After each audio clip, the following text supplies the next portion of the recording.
m'appelle Khalid Rahilo, un ancien champion du monde de boxe professionnel. Voilà, et bien sûr, je suis fier d'avoir été sélectionné aux Jeux Olympiques de Séoul avec l'équipe nationale marocaine. Alors je suis là, je suis toujours à Casablanca, on a développé la boxe professionnelle, on essaye du moins de développer la boxe professionnelle. Nous avons créé le JMBP sous l'égide de la Fédération Royale Marocaine de Boxe. Et on essaye de faire licencier nos boxeurs en professionnel et leur faire une carrière professionnelle. Ça veut dire que on fait des combats, on organise des combats de boxe professionnels et pour pouvoir être classé dans les... pouvoir classer en tant qu'Africain déjà, pour pouvoir participer au championnat d'Afrique et après par la suite pour être classé au niveau mondial. Alors l'avenir de la boxe au Maroc, alors tout dépend de la Fédération Royale Marocaine de Boxe bien sûr, parce que nous avons des talents au Maroc.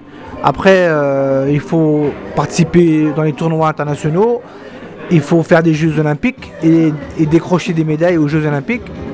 Et ça c'est pas facile, c'est dur. Alors, mais nous avons des boxeurs qui sont capables de réaliser ces exploits.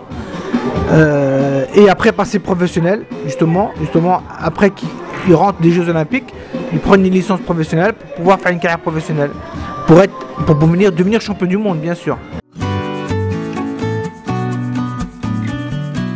Nous avons des champions, Rabi'i, tout le monde connaît Mohamed Rabi'i, nous avons Hamza aussi, Rabi'i, Ashraf Khéroubi, nous avons Chklati, qui va lui participer bientôt à un championnat d'Afrique, donc c'est quand même important d'être championnat d'Afrique pour être classé après au niveau mondial. Voilà, nous ce qui bloque un petit peu au niveau entre la boxe amateur et la boxe professionnelle, la boxe professionnelle demande un peu plus d'argent. Voilà, parce que c'est de la boxe professionnelle, les bourses sont pas les mêmes, et puis on fait venir des étrangers. On fait venir des étrangers de chaque pays différent, de certains pays, et puis pour boxer contre nos Marocains, parce que nous n'avons pas assez de licenciés marocains pour pouvoir faire boxer nos Marocains entre eux déjà, pour pouvoir être champion du Maroc, pour faire un tournoi. Mais c'est ce qu'on est en train on essaie de travailler là-dessus justement pour licencier le maximum de boxeurs professionnels pour pouvoir monter une compétition. Moi, quand j'étais boxeur, bien sûr, mon souvenir, c'est déjà mon premier titre de champion d'Europe. Champion d'Europe, en 94, voilà, j'ai été champion d'Europe et ça m'a ouvert les portes pour le championnat du monde. Voilà, et j'ai été numéro 1 mondial.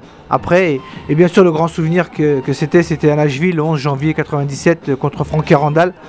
Et je suis devenu champion du monde. Je suis le premier Marocain champion du monde.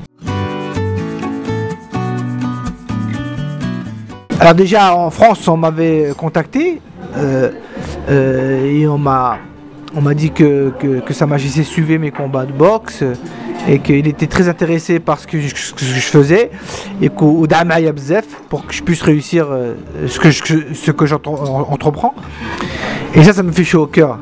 Et ça m'a permis aussi d'être champion aussi. Parce que quand je suis parti aux États-Unis à Nashville, j'ai reçu un télégramme juste après le combat de boxe et j'ai reçu un télégramme de félicitations de Sa Majesté. Voilà, donc c'était incroyable. C'était feu Hassan II, c'était Hassan II qui m'avait félicité et j'étais fier. Voilà. Ça c'était un grand souvenir ça. Et puis sa rencontre après, parce que je suis venu rentrer au Maroc et j'ai été reçu par Sa Majesté et ça c'est un souvenir inoubliable. Nous avons des talents au Maroc. Alors c'est vrai que il faut prendre une licence déjà en amateur pour pouvoir faire une carrière amateur qui soit raisonnable. Plus de 20 combats, on peut faire plus de 20-25 combats, il peut passer professionnel. Avec l'accord bien sûr de la fédération, avec il fera certains tournois, il peut passer professionnel et puis lui faire une carrière professionnelle. Non, ce qu'il faut, c'est être motivé, et puis croire et s'accrocher. Et puis, vous savez, quand on y croit, on peut. on peut faire ce qu'on veut. Parce que voilà, moi jamais j'ai arrêté de penser que j'allais faire championnat du monde. Moi j'étais un boxeur qui venait du pied-point. Je faisais du full contact. J'étais champion de France, champion d'Europe et champion du monde en full contact. Et puis comme ça, pour améliorer mon anglaise, ma boxe anglaise, je me suis inscrit à un club qui s'appelait Club Conflans-Sainte-Honorine.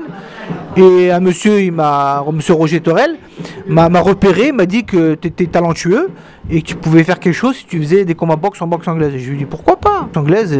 Et je gagnais mes combats, premier combat, deuxième combat, troisième combat.